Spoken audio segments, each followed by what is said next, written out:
Chicago, 1924. Rain fell hard upon the streets, like sweat from a sinner in church. Malone was now sweating just as heavily as he sat cuffed to a table in the interrogation room. It was dark, save for a swinging lamp above his head, and myself, of course. Oh, I guess I should introduce myself. The name's Hickock. Dick Hickock. Private Detective Dick Hickock. I was on the force. Now, I am not. What more do you need to know? Anyway, let's get to the real story and what lies right here in this room, with Malone. Andy Malone was one of them guys you see on the streets, who walked too tough and talked too loud for his own good. He was twiggy. That was a good word for him. Twiggy.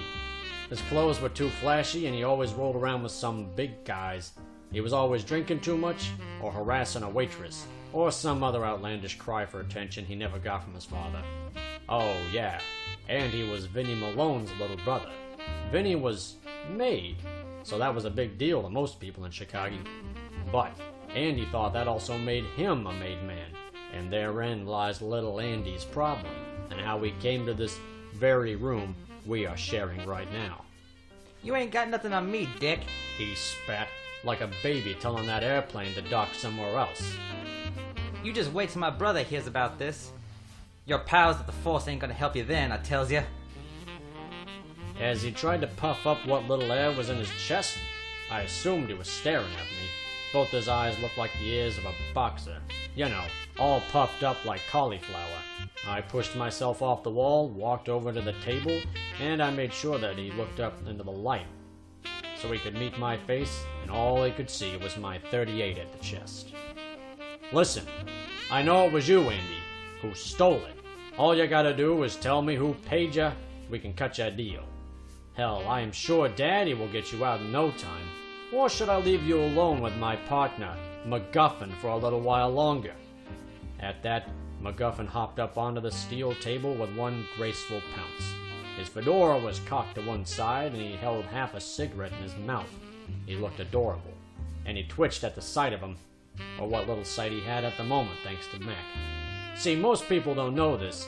Dicks pack a punch, and while my partner may be a bit unconventional, being an unusually small deer, he sure as hell could pack quite a wallop, and drink you under the table, I tells ya. Who, me? Squeaked Andy, his bulbousy face hanging on MacGuffin's every move. Yes, you, I yelled, slamming my fist down onto the table like Lucifer fallen from heaven itself. Couldn't be. Then who? At that I lunged for Andy, grabbing him by his sweaty collar. Who stole the cookie from the cookie jar? MacGuffin was doing his best to hold me back. Poor guy.